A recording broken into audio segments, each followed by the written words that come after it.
வெற்றிவேல் முருகனுக்கு அரோஹரா. திருநீரில் மருந்திருக்கு தெரியுமா? திருநீரில் மருந்திருக்கு தெரியுமா? அதை தினம் அணிந்தால் புகழிருக்கு புரியுமா?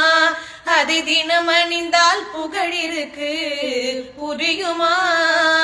முருகன் திருநீரில் மருந்திருக்கு தெரியுமா?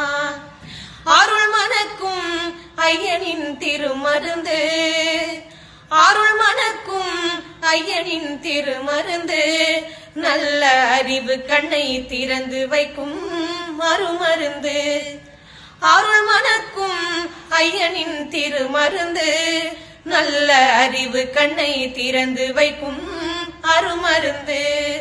அன்பு வழியில் வாழ வைக்கும் பெருமருந்து.